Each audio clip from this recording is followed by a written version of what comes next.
Hello and welcome to Art Talks. We are Jean and I'm Jocelyn, Mother and daughter team. and we are the founders of the Dutch Art Box, where we empower thousands of artists all over the world with marketing skills to help you sell your artwork and create a profitable art business and financial freedom. We interview artists, people in the art world, such as creative companies, art galleries, art magazines, and much more. Today we are interviewing Clare O'Brien. Clare O'Brien joined the Mal Galleries in 2019 and is the Chief Executive Officer of the Mal Galleries in central London. The Mal Galleries support artists in all stages of their careers. Many exhibitions are open to submission for artists over the age of 18. And this is a great opportunity for artists to showcase their artwork, which can lead to sales, commissions, collaborations, and further representation in the art world. We hope you enjoy this talk. Hello, Clare. Thank you for joining us today. Hello, Clare.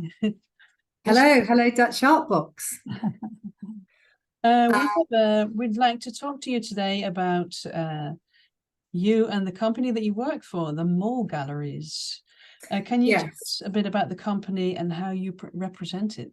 Yes, so I'm Clare O'Brien. I'm the CEO of the Federation of British Artists, which is a UK-based charity, and we operate from the Mal Galleries. We moved there in 1971. That's the Mal Galleries, the Mal London, in the centre of London. There are three very large, decent-sized gallery spaces, one very large, one very modern box, and then one which is within the footprint of the house, so has a more domestic feel. So we have three self-contained galleries which can be used for one large exhibition or three individual exhibitions. The Federation of British Artists is a federation of UK art societies. So to give you an example, they're all very well-respected art societies.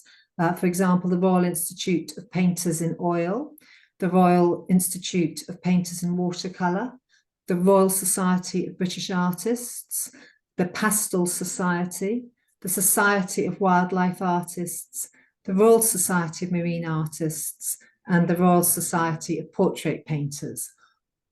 All those societies are based at the Federation of British Artists at the Mal Galleries, and it is our job to manage their exhibitions, so show their annual exhibitions of their members' work, but also of work by artists who are very keen to be shown alongside these esteemed artists and who hopefully one day may become a member of those institutions.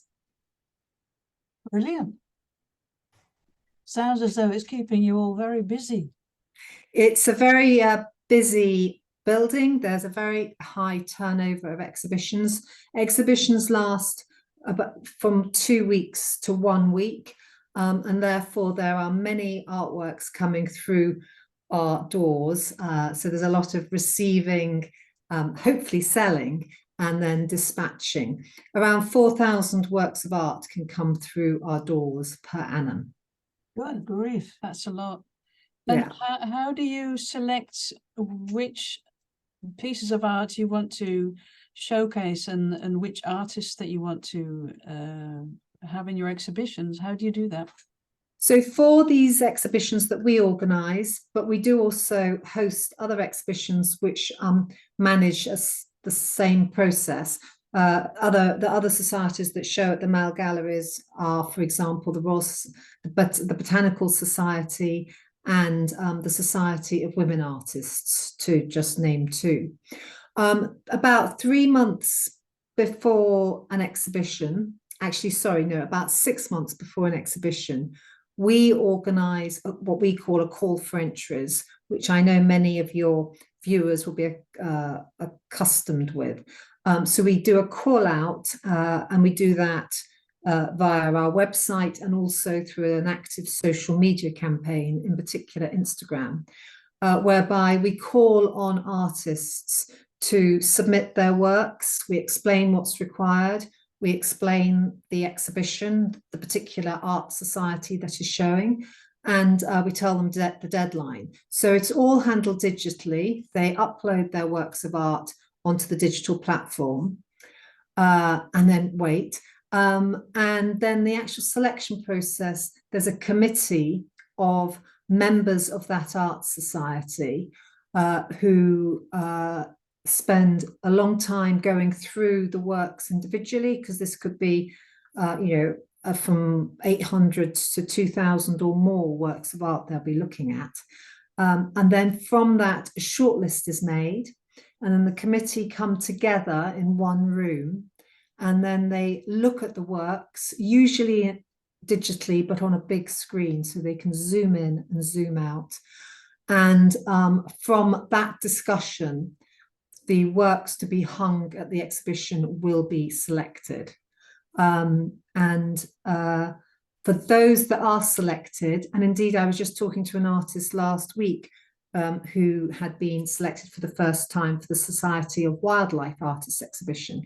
And for those artists that get selected, many have said to me, this is the prize, to be selected, to be shown at these eminent exhibitions alongside these well-established artists. This is the prize, because it can be a passport to getting a gallery to represent you or for future exhibitions. So I've heard that many times from artists who have been successful. It's hard. It is very competitive. So not every, one has to persist. And I would say, don't give up. But it's difficult, it's a tough world out there, but I wish everyone luck in their submissions. And is it so that that it's just artists in Britain that can submit their work, or is no, it's international, and then all works are for sale. It needs to be a living artist, and the work, it does need to be for sale. So of course, then the artist benefits if it is sold, and then if it's selected, the work does need to come to the UK. There are more complications with international transit now.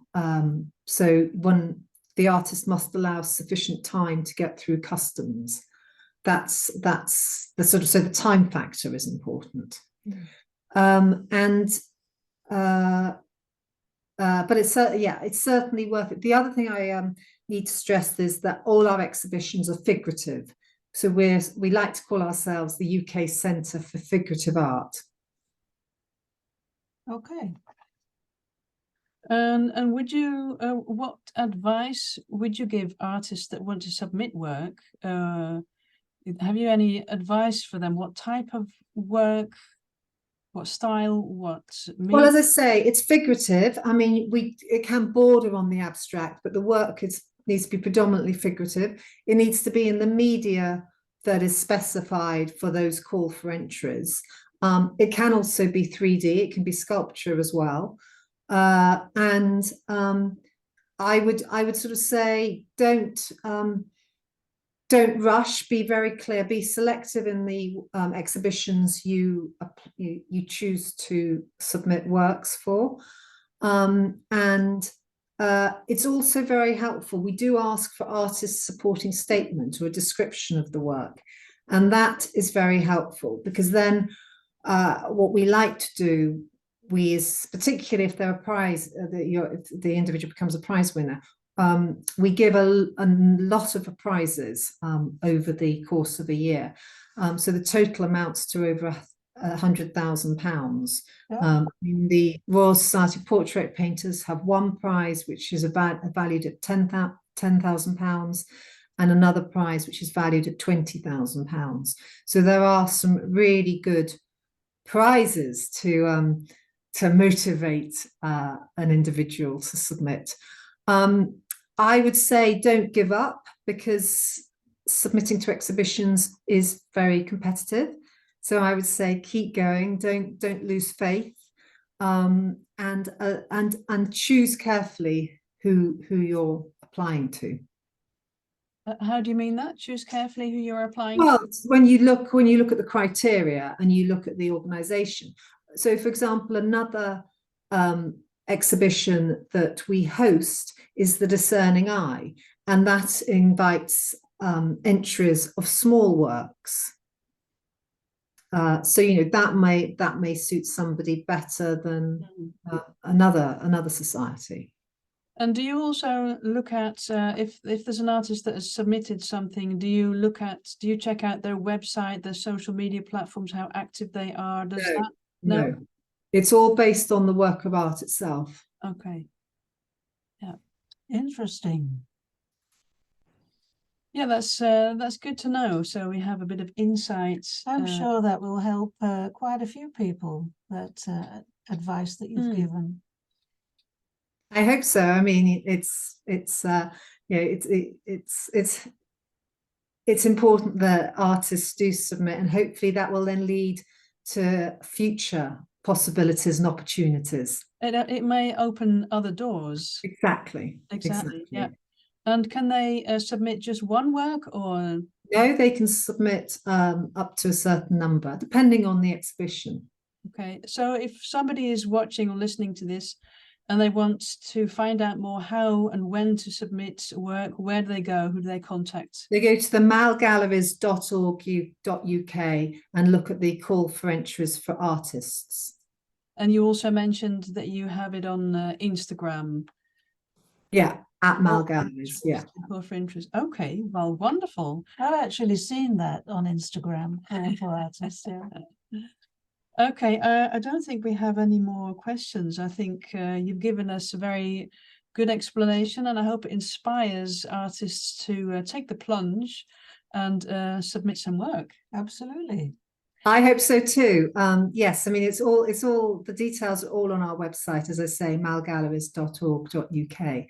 And I do hope that some of your viewers will enter. Thank you. Sure they will. Thank you very much, Claire.